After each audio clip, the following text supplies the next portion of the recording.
In this video, I'll be recapping the heart-wrenching animation, Make My Day. Stick around till the end to find out the wondrous and strange creatures that roam this frozen world, as well as the bloody and gruesome horrors that await Jim. My name is IWD Recaps. The animation starts off with a police craft entering the atmosphere of planet Coldfoot, a desolate icy landscape that contains Sig, a highly valuable energy ore in universal rarity that can only be found and mined on this planet. Each year, over 100,000 people come to the planet, majority being criminals as they are forced to mine for Sig in the icy tundras to lessen or reduce their prison sentence. Murderers, terrorists, child rapists, we've got them all.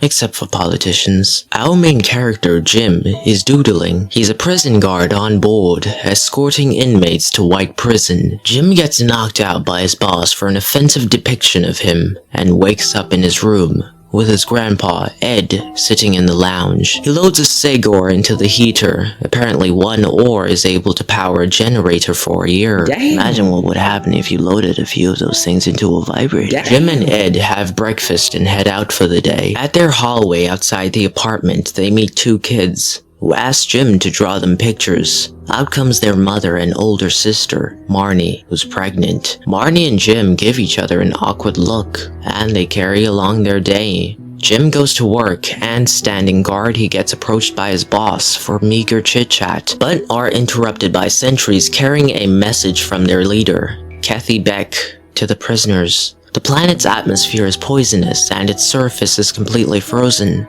An escape for the inmates would mean an icy death. Don't try to run. Only way you're gonna make it out alive is working those mines. Jim's boss gets a call in and dismisses the prisoners for the day. He leads Jim to a room of mangled corpses, casualties, something only monsters can be capable of. They head out to the cauldron and Jim gets assigned a gun for the very first time. Him and others get briefed. Moments before a cave-in, they received an emergency call from the stations below, requesting immediate assistance. This is a search and rescue operation for survivors. Using sentries and drone-wired communication, they'll scout the area. All teams ascend from the transport. They enter the cauldrons, all led by Captain Barn and Jim as scout. They find a litter of spawn eggs, a new discovery on the planet which Captain Barn names fossils. Following heat signatures, they find piles of bloody human remains, most likely the underground teams that asked for help. They appear to have been chewed up, eaten, and pooped out by something monstrous.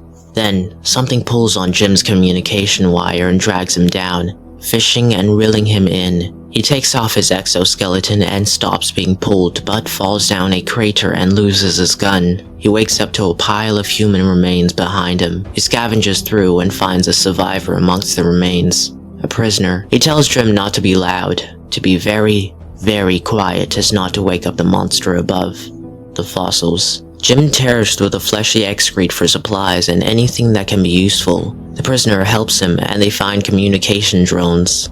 The prisoner tosses the drones outside the crater and Jim sends out a beacon, hoping teams of rescuers will find them. The prisoner introduces himself as Walter.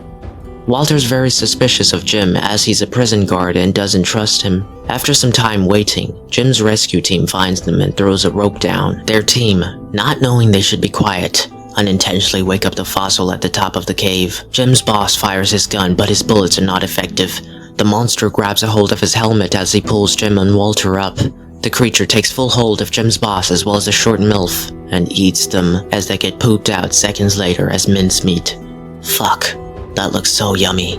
They all retreat and make their way out of the caves. Walter's oxygen tank is low, so Jim helps him and shares some of his, which Walter appreciates. They find a cargo truck and use it to get back to White Prison, but as they do, Jim spots tens of monsters emerging from the quarry. They speed up and run over them, but after getting flattened, the monsters still emerge unwavered, suggesting they are immortal. A gunship arrives to help but gets blown up by explosions. Jim tells the captain who's driving to cut the cargo and lighten the load. He does so, and they end up making it to the prison post. At an elevator, Jim and Walter take deep breaths to recharge their oxygen. Captain asks Jim for White Prison's authorization key, but he doesn't know it. So instead, they head to the control room and gather supplies. Walter reboots the transport system and the cart starts moving. He runs towards it and Jim's holding out his hand ready to help him in, which establishes trust between the two. Along the way out, they eat some rations and Jim doodles the monsters in his notebook. The cart stops and they're all forced to go on foot, where they enter the prison and load up on gear. In the cell blocks of the prison, they find it infested with a swarm of monsters. The guards and prisoners are doing their best to repel them with guns, but are proving ineffective. Captain takes command of all troops and orders to regroup at Helipad 3. Walter goes to the prison room and unlocks all the remaining prisoners' cells who are still locked up. Jim and the captain head to the helipad, but the captain shuts the door behind them. Jim wants to help the people fighting out there, but the captain doesn't. He asks Jim, "Would you rather be safe in here or fight out there?" Prisoners and guards begin knocking on the door, begging to be let in. Jim has to make a choice. He chooses to stay and try and help them. While the captain leaves as the monsters eat through the door, he launches a missile and they all get blown up. This was only the first 2 out of 8 episodes. If you wish to see part 2 of this recap, subscribe and comment your thoughts down below. Subscribing may seem like a small thing, but it really helps me out, so consider doing it for more of my content.